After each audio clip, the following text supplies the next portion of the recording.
What's the difference nefis and shaitan? Shaitan disobey Allah one time. Became an enemy to man.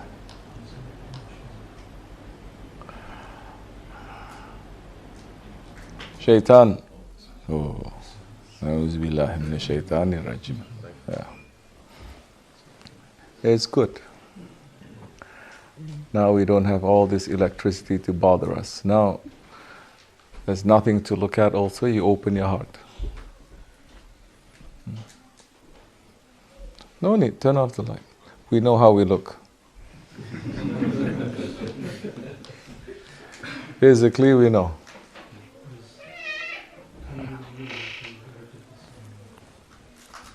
Because of all, I think all the ACs and everything that's on, huh? Yeah. We didn't think about that.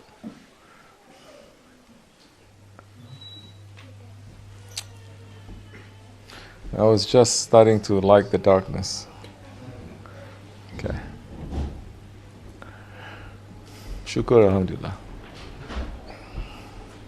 Shaitan became the enemy of man.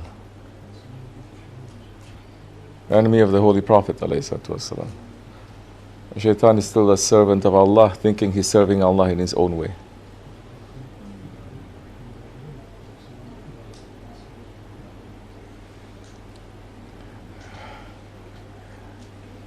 The nafs is a creature that Allah subhanahu wa ta'ala has created that is disobedient to Allah every second. Awliya Allah saying, our nafs is 70 times more powerful than shaitan. Allah subhanahu wa ta'ala did not even give shaitan the power to disobey him 2 times. Or 3 or 4. Our ego is in complete disobedience. But Allah subhanahu wa ta'ala has not left us alone with that ego. The spirit, our spirit, is the most powerful that Allah subhanahu wa ta'ala has created.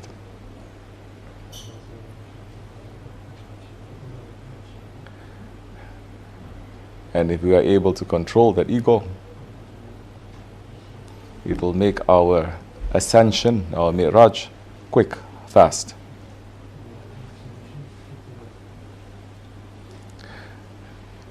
Shaitan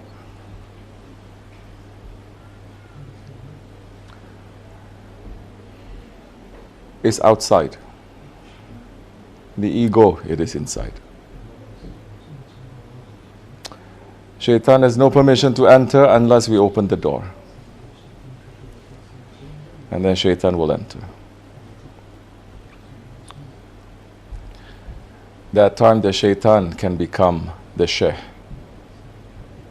of the ego. Ego has a power. The ego is very stupid also. Same thing. Same playbook. But shaitan can give ideas that the ego cannot even imagine.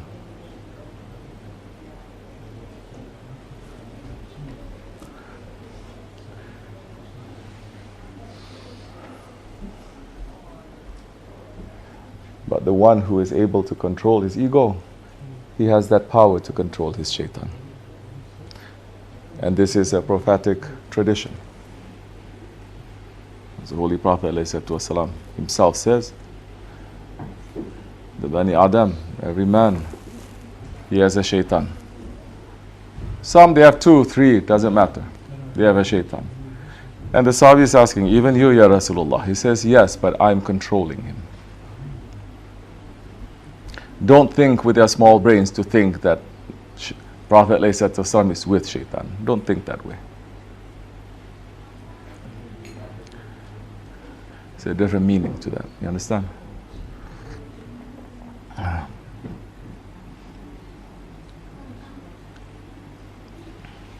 Allah subhanahu wa ta'ala is saying, have I not warned you, O children of Adam, not to worship shaitan? Because he is an open enemy. Awliya Allah, they are saying, then Allah subhanahu wa ta'ala is meaning also, have I not warned you, O children of Adam, not to worship your ego, because he is a hidden enemy. That's why in this way we are concentrating on the ego.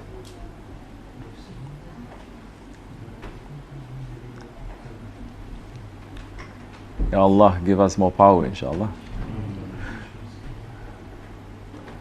Control of the ego and the shaitan is not according to your intelligence. It's not according to how much you know. You can recite whole Quran, not just to say A'udhu Billahi Minash Shaitan Rajim. But if that shaitan is already inside your heart, game over. If those shaitanic characteristics is already inside, it's finished. That time you can be a hafiz of Quran or hafiz of the 4 books. You still will not be able to get rid of that. If you recognize it. Most are not going to understand or recognize that egoistic characteristic inside. Or they say, no, I'm not an angry person. I'm not a proud person. I don't have any jealousy. I don't have any anger or stubbornness. These are the 4 characteristics of shaitan that we inherit.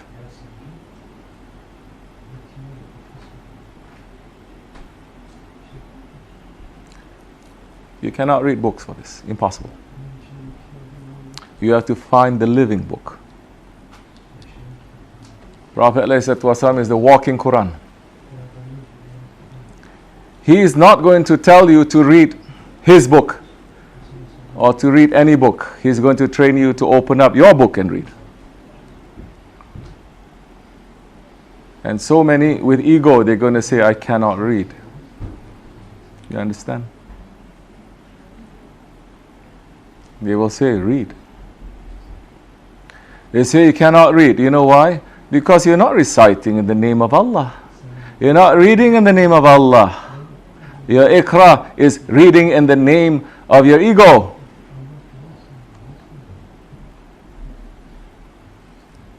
You have to have that one to teach you how to read.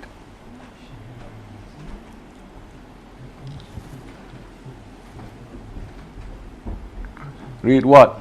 What is in your heart. As it was with the Holy Prophet ﷺ. Hazrat Jibreel ﷺ did not come down from the sky with a book under his arm and say, read.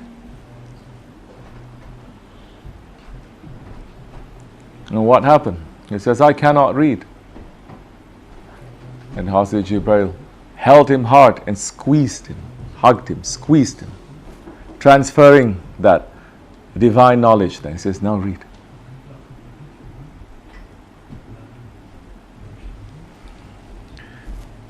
So, if you're interested, find someone who'll teach you how to read. It's never ending. He's going to tell you to read your book that you are going to read anyway on the day of judgment. You're going to open up that book. May Allah not make us to be in the presence of all creation and to read our wrong things that is in our book.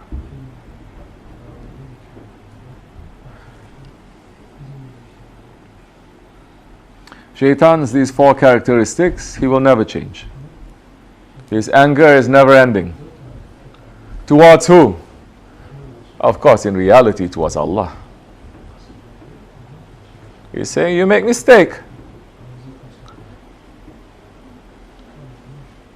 You're asking me to bow down to him, you make mistake. You created him to become your Khalifa, you make mistake. Hasha, astaghfirullah. His anger is never ending. His stubbornness is never ending. His envy and his arrogance never ending. Man who is busy looking for these 4 characteristics and hundreds and thousands of characteristics from these 4, they will win for themselves.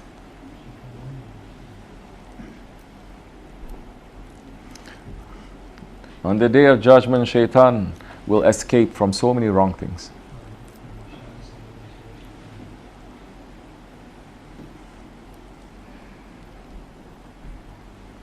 As Allah is saying to us, be careful from his whispers. Allah is not saying be careful from his poison or from his power. Or be careful from his whispers. You know who whispers to you? Who whispers to you?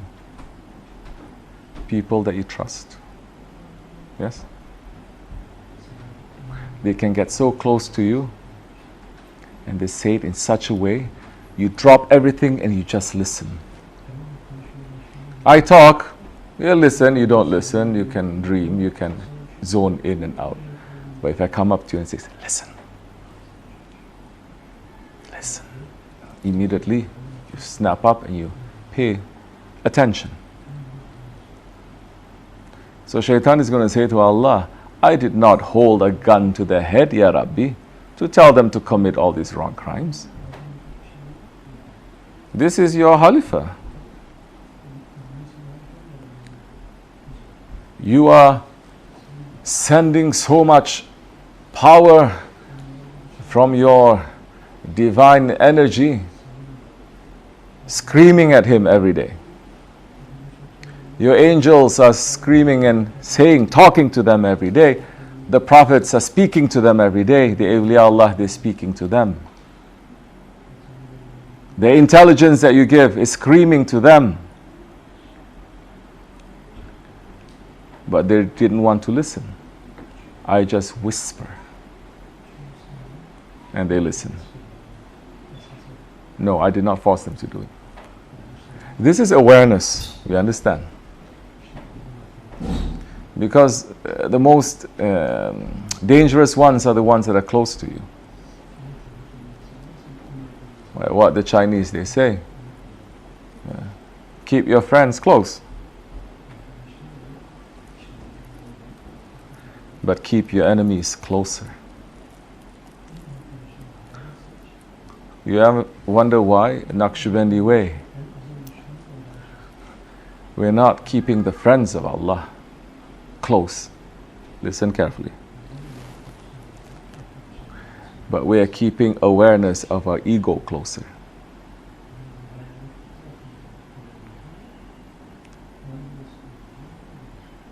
Because the one who's just keeping the friends of Allah close, one day he's going to imagine he's one of them.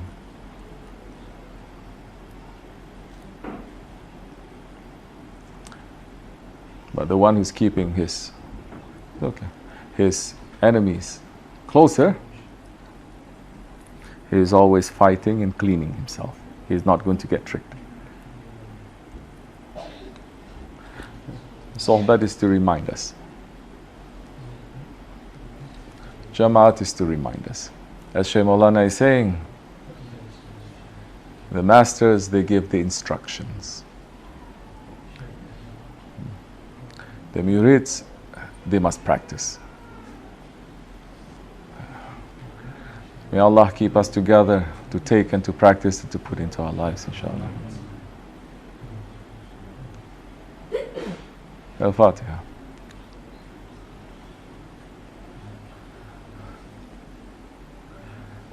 Your question about submission, and I turn back the question to you. And your question about wanting to be like your guide or like the Prophet, those good qualities. Shaykh Effendi telling us that it was Shaykh Abdullah who said, this is related, listen carefully. Unless your reason for going into seclusion is because you believe that you are the most dirty one and needs to go to seclusion to clean yourself. Unless you have that understanding, your seclusion is not accepted. Now, what are people going to seclusion for? Meaning you go into seclusion because you're looking, I am the worst one, this world would be better without me. That's why I have to pull myself out. Of course, there are different levels of seclusion. But this is the same principle, you understand? I have to clean myself. And so easy to say I'm dirty, but do you understand how you spread that dirtiness? Astaghfirullah. Inshallah, we are weak ones. We're asking support from the holy ones, inshallah. We don't know anything.